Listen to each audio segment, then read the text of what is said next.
Jeremias, capítulo 23, do versículo 1 ao 4. E nos diz assim a palavra do Senhor: ai dos pastores que destrói e dispersa as ovelhas do pasto. Diz o Senhor: portanto, assim diz o Senhor, Deus de Israel, acerca dos pastores que apacentam o meu povo. Vós dispersaste as ovelhas, as minhas ovelhas, e as expulsaste, e não as visitaste. Eis que eu visitarei sobre vós a maldade de vossas ações, diz o Senhor, e eu mesmo recolherei o resto das minhas ovelhas, e todas as terras, para onde estiverem afugendadas, e as farei voltar aos seus apriscos, e frutificarão, e se multiplicarão, e levantarei sobre elas pastores que as apacentam, e nunca mais temerão, nem se assombrarão, e nenhuma delas faltará, diz o Senhor. Os irmãos podem se assentar? Glória a Deus. Deus não parece mensagem. Eu não entendo, quer dizer. Glória a Deus. Ai dos pastores que destroem, dispersam as ovelhas no meu pasto. Glória a Deus. Glória a Deus. Qual é a função de um pastor? Glória a Deus. Qual é a sua obrigação após chamado? E outra, essa palavra vai ter duplo sentido. Pastor e pastora, já que está cheio de pastora por aí. É para vocês também. Aleluia.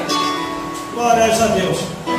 Ai dos pastores que destroem e dispersam as ovelhas do meu pasto, diz o Senhor.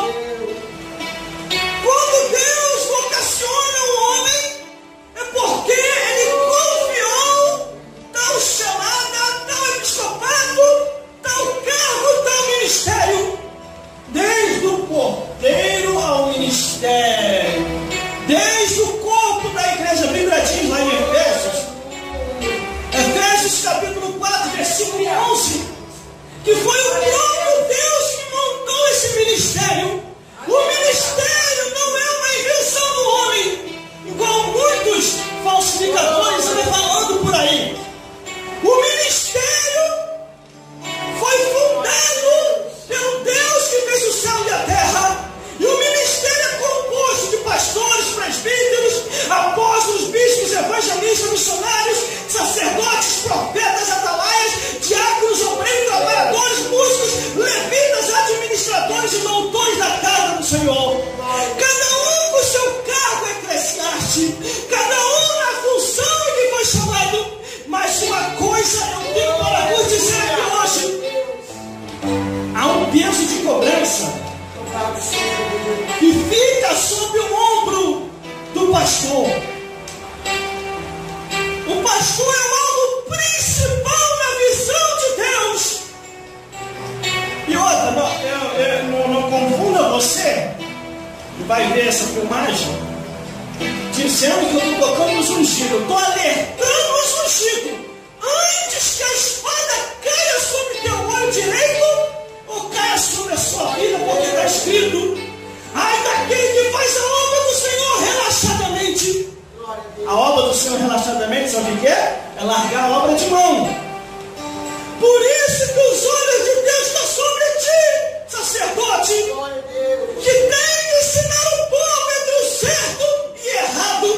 A Bíblia já diz assim em Jeremias: ai dos pastores que destroem e dispersam as ovelhas do meus pastos, diz o Senhor.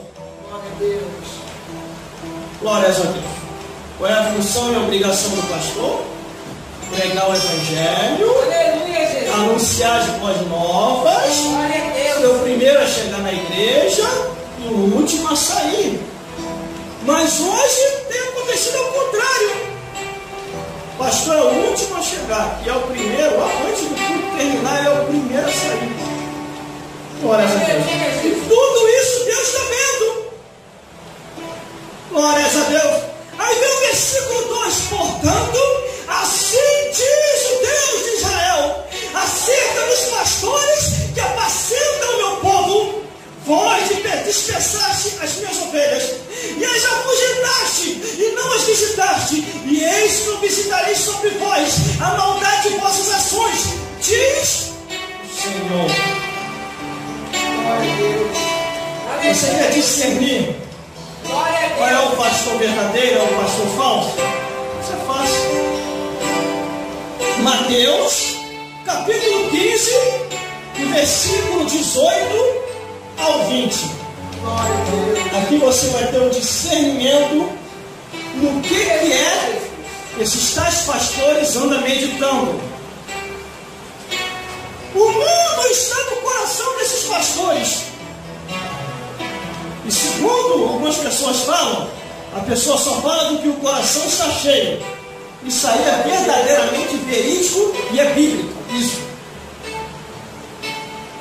O pastor falso, o falso pastor, ele vai para a igreja, em vez de falar da Bíblia, ele perde tempo para no altar estar falando de futebol. Perde tempo para no altar estar falando de novela, de filme mundano.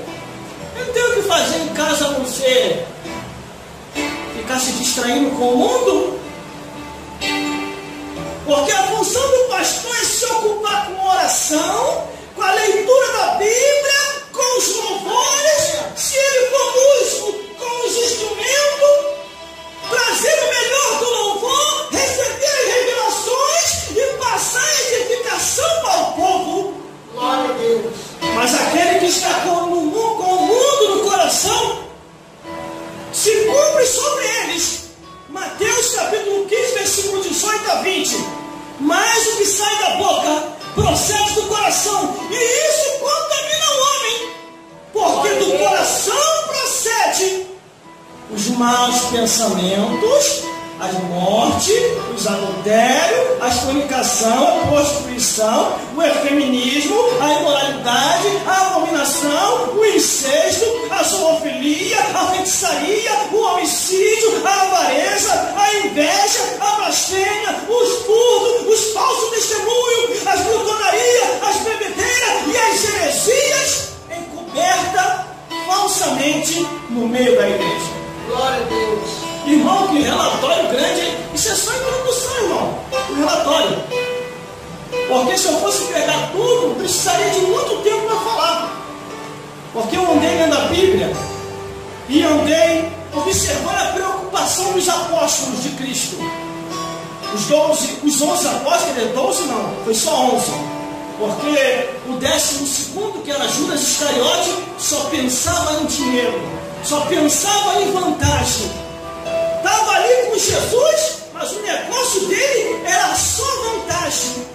Ele não estava preocupado com as almas, não. Assim, tem um monte de Judas Iscariote no nosso meio. Ele não está preocupado com as almas, está preocupado só com o dinheiro.